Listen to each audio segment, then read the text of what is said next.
नमस्कार किसान भाइयों, आज के इस वीडियो में आप सभी का स्वागत है। दोस्तों, आज के इस वीडियो में हम जानने वाले कि प्याज की साइज़ कैसे बढ़ाए और उसी के साथ साथ बहुत कुछ बातें जैसे कि कीपिंग क्वालिटी कैसे बढ़ाए, प्याज की ज़्यादा से ज़्यादा कम खर्च में कम लागत में ज़्यादा से ज़्यादा आप अच्छा नियोजन पेस्टिसाइड का मैनेजमेंट कैसे करें, थ्रिप्स मैनेजमेंट हो गया या फिर वो जो भी समस्या है आपको 60 दिनों के बाद में आती है, यानी कि 2 महीने का प्याज हो जाने के बाद जो भी समस्या आती है उन सब के ऊपर आज के इस वीडियो में चर्चा होने वाली है। तो बने रहे मेरे साथ वीडियो के अंत तक। मैं हूं दिवराज और आप देख रहे हो निर्माता। चलिए शुरुआत करते हैं आज के वीडियो की। दोस्तों, क्या होता है कि पहले 60 दिन के बाद जब आपका प्याज मतलब तीसरे महीने में एंटर करता है, यानी कि 61वां दिन जब आपके प्याज का हो जाता है, तब क्या होता है कि बीच में यानी कि 60 दिन के भीतर अगर आपके प्याज के अंदर अगर बारिश हो चुकी होगी तो उसमें पर्पल ब्लॉच का खतरा मंडराता रहता है। तो पर्पल ब्लॉच का इंफेक्शन आपको आंखों से भी दिखाई दे रहा होगा या फिर फ्यूचर में वो इंफेक्शन आपको फेवरेबल कंडीशन तैयार होने के बाद वो आगे जाके दिखने भी वाला होगा। तो ऐसी सिचुएशन में पर्पल ब्लॉच भी ना बढ़े और जो आपकी पत्तियों की ग्रोथ ठीक से बन चुकी है उसे अच्छे से आप मतलब उसे अच्छे से रोक कर कंद की साइज बढ़ाने के लिए आपको पहला स्प्रे लेना पड़ेगा ब्लू कॉपर 500 ग्राम दो, और उसी के साथ साथ आपको लेना पड़ेगा टिल्ट, आपको 50 मिली लेना है 200 लीटर पानी के लिए। यही डोज आपको 20 लीटर पानी के लिए और 15 लीटर पानी के लिए स्क्रीन के ऊपर भी दिख रहा है। तो पर्पल ब्लॉच में ब्लॉच के लिए कॉपर अच्छा काम करता है और जो आपकी पत्तियों की जो ग्रोथ बढ़ चुकी है, ज़्यादा एक्सेस ग्रोथ हो चुकी होगी तो वो टिल्ट से रुक जाएगी, या फिर आपकी पत्तियों की ग्रोथ ठीक से भी हो चुकी होगी तब भी आपका टिल्ट से काम हो जाएगा। टिल्ट क्या करता है, आपकी ऊपर की पत्तियों वाली जो ग्रोथ है उसे रोक देगा और 60 दिन के बाद आपको कंद की साइज बढ़ाने के ऊपर कंसंट्रेशन करना पड़ेगा। तो इससे टिल्ट से फायदा क्या होगा, पत्तियों की ग्रोथ अच्छे से रुक कर आपकी कंद की साइज बढ़ने भी लगेगी। और टिल्ट का एक और फायदा है, अगर पर्पल ब्लॉच हो गया या फिर कुछ भी ब्लाइट हो गया तो वो ब्लाइट नीचे की तरफ नहीं आएगा। तो ये इससे एक अलग सा फायदा आपके लिए टिल्ट से मिल जाता है। और ऊपर से ये जो कॉम्बिनेशन मैंने बताया ब्लू कॉपर प्लस टिल्ट, ये बहुत ही सस्ता मिलता है। और इसी के साथ साथ अगर आपके प्याज की फसल में अभी भी मतलब 60 दिन के उपरांत भी आपके प्याज की फसल में अगर थ्रिप्स का अटैक है तो आप इसके साथ साथ कोई इंसेक्टिसाइड का भी इस्तेमाल कर सकते हो। अगर थ्रिप्स में अगर आपको थ्रिप्स के ऊपर मतलब बहुत ज़्यादा अटैक है तो आप डेलीगेट का इस्तेमाल कर सकते हो। और अटैक भी नहीं है और आप कुछ ना कुछ तो लेना चाहते हो इंसेक्टिसाइड के तौर पर, तो प्रिवेंटिव में पदान भी यहाँ पे अच्छा रहेगा। तो दोस्तों, 60 दिन के बाद पहले तो आपको एक ऑब्जर्वेशन कर लेना होगा कि आपकी जो फसल है, प्याज की फसल है, उसकी पत्तियों की ग्रोथ ठीक से बढ़ी हुई है या फिर नहीं, मतलब उसकी हाइट हो गई या फिर उसकी चौड़ाई हो गई। जो स्टेम है, जो स्टेम मतलब जो उसका तना होता है उसकी चौड़ाई अच्छी से होनी चाहिए। यानी कि यहाँ पे हम आपको दिखा सकते हैं कि यहाँ पे आप देख सकते हो इसकी जो मोटाई है, मेरी जो उंगली है सबसे बड़ी वाली उंगली, उससे ये ज़्यादा मोटा है। तो ऐसी अगर आपकी साइज़ होगी तने की, स्टेम की, तो वो आपके लिए बहुत ही अच्छा रहेगा। मतलब आपका प्याज सही डायरेक्शन में है, आपके प्याज की साइज बहुत ही अच्छी तरीके से होने भी वाली है। तो ऐसी सिचुएशन में आपको डरना नहीं है। आपकी जो पत्तियों की साइज है वो टिल डालने के बाद आप ऊपर की तरफ रोक दीजिएगा और जिससे क्या होगा, टिल से आपका जो पत्ती है ज़्यादा दिनों तक अच्छी तरीके से टिकेगा और जो ग्रोथ है, कंद की साइज है, वो ज़्यादा बढ़ने भी लगेगी। और उसके आगे हम जो स्प्रे लेने वाले टिल्ट का हो गया, टिल्ट, ब्लू कॉपर और एक इंसेक्टिसाइड तो हमने ले लिया। अब ब्लू कॉपर की जगह कुमानेल का भी इस्तेमाल कर सकते हो। अगर पर्पल ब्लॉच का अगर इंफेक्शन हो चुका है तो आप कुमानेल की जगह आप ब्लू कॉपर का इस्तेमाल कर सकते हो।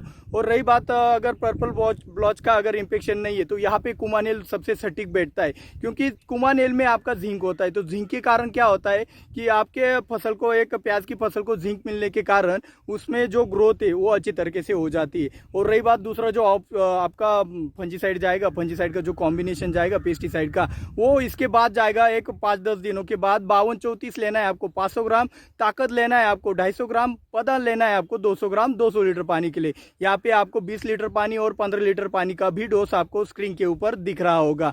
इसके बाद आपको 10-12 दिन बाद आपको एक और स्प्रे लेना है रोको 200 ग्राम, और उसी के साथ साथ कुमान लेना है आपको 500 मिली 200 लीटर पानी के लिए। रोको कुमान से क्या होगा, आपकी जो फसल में जो स्ट्रेंथ है, जो कीपिंग क्वालिटी वो अच्छी तरीके से बढ़ती है। और जिसके कारण क्या होता है, रोको का एक तो स्प्रे आपको साइज के स्टेज में आपको निकालना है। इससे क्या होगा, साइज को भी आपको एक बढ़ावा मिल जाता है कंदवर्गीय फसलों में। और उसी के साथ साथ आपको जो कीपिंग क्वालिटी जो होती है, आप जो स्टोर करते हो प्याज, उसमें सड़न की जो आपको समस्या आती है वो बहुत ही हद तक कम हो जाती है। मतलब 50% तो आपको आसानी से इसके रिजल्ट आपको कीपिंग क्वालिटी के लिए भी मिल जाते हैं। यहाँ पे कुछ लोग क्या करते हैं, लूना का इस्तेमाल करते हैं। तो लूना भी आपका कीपिंग क्वालिटी बढ़ाने के लिए भी अच्छा है, लेकिन मेरे हिसाब से फसल का अगर बजट देखे तो बजट के हिसाब से मुझे रोको और कुमान सबसे सटीक लगता है। और इसके बाद साइज बढ़ाने के लिए आप कल्टर का इस्तेमाल करना है। कल्टर की जगह आप टाबुली का भी इस्तेमाल कर सकते हो। 200 लीटर पानी के लिए आपको कल्टर 50 मिली लेना है और उसी के साथ साथ 52-34 लेना है आपको 500 ग्राम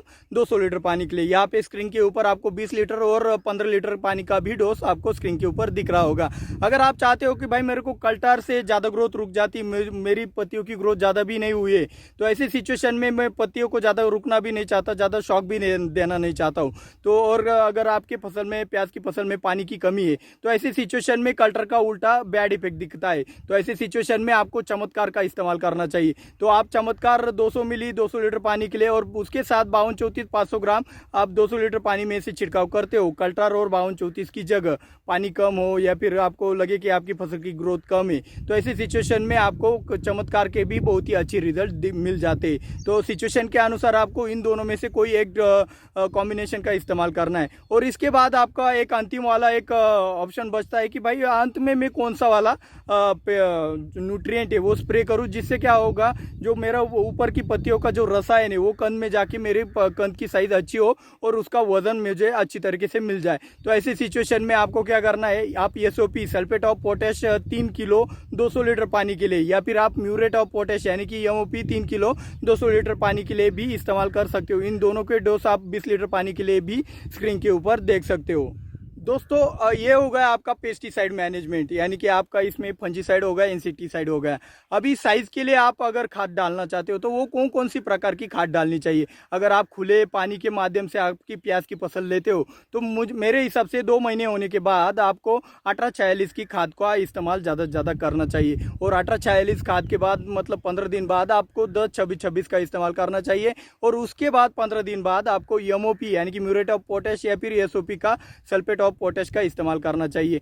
आप कम से कम 1 एकड़ के लिए 2 बोरी यानी कि 100 किलो का किसी भी खाद का इस्तेमाल कर सकते हो, मतलब एक बार में करना चाहिए कम से कम। और अगर आपकी प्याज की फसल अगर ड्रिप के ऊपर हो, ड्रिप इरिगेशन के ऊपर हो, तो ऐसे में आपको क्या करना है, साइज बढ़ाने के स्टेज में आपको 12-61 या फिर 13-40-13 5-5 किलो 5 दिन के अंतराल में देना है ड्रिप एप्लीकेशन के द्वारा, वेंचुरी द्वारा। वो होने के बाद आपको 12-61 या फिर 13-40-13 कंप्लीट होने के बाद आपको देना है 52-34, जैसे आपके मैच्योरिटी स्टेज और साइज की स्टेज के बीच में, यानी कि लगभग 40-45 दिन के अगल बगल में आपको 52-34 स्टार्ट कर देना है 5 किलो 5 दिन के अंतराल में। और उसके बाद आपको अंत में देना है, ड्रिप के द्वारा भी जाता है, एमओपी या फिर एसओपी देना है। और उसी के साथ साथ मैग्नीशियम सल्फेट भी ऐड कर लेना है उसमें। आप एमओपी अगर 50 किलो ले रहे हो तो उसके साथ आपको मैग्नीशियम सल्फेट 25 किलो मिलाकर आपके फसल के अंदर यानी कि प्याज की फसल में आप ड्रिप के माध्यम से भी दे सकते हो या फिर आप ब्रॉडकास्ट करके भी आपके फसल में दे सकते हो। दोस्तों 2 मंथ का प्याज होने के बाद सबसे अहम बात यहाँ पे आपको नोटिस करनी चाहिए कि आप इनमें से पूरा का पूरा शेड्यूल इस्तेमाल करो। और लेकिन एक बार आपने अगर खरपतवार को आपके प्याज की फसल में से नहीं निकाला 60 दिन के बाद, तो वहाँ पे आपका नुकसान हो जाता है। तो वो नुकसान ऐसा होता है कि आप जितने भी फर्टिलाइजर का आपके फसल को देते हो, प्याज की फसल को देते हो या फिर जो भी स्प्रेइंग करते हो, उसका बैड इफेक्ट ये हो जाता है कि आपकी फसल की जगह वो खरपतवार ही वो सब खाद या फिर स्प्रेइंग का बेनिफिट उठा लेता है। तो ये आपके प्याज की फसल के लिए बहुत ही खतरनाक और बहुत ही नुकसानकारक होता है।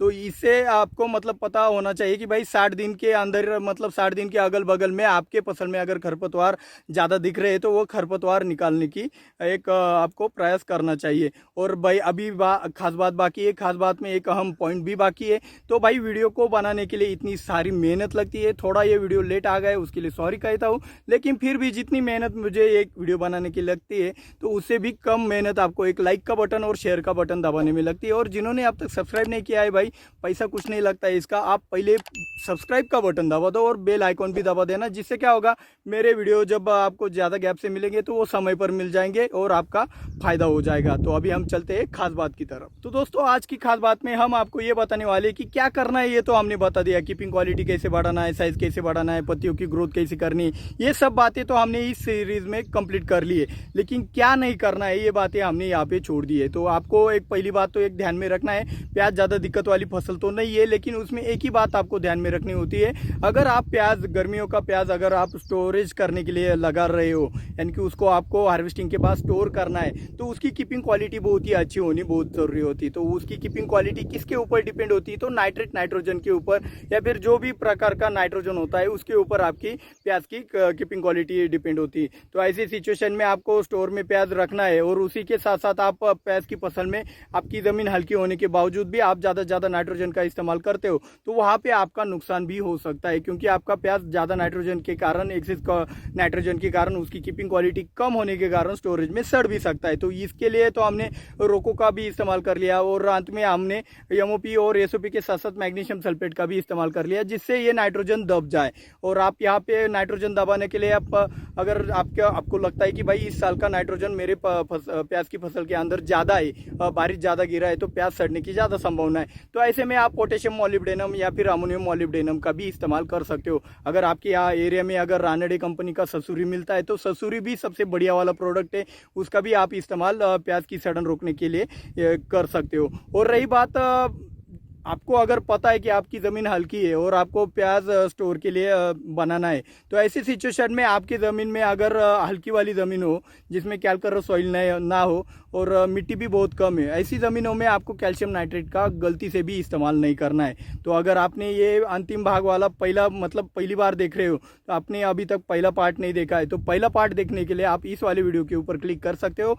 मिलते हैं अगले वीडियो में। जय जवान जय किसान।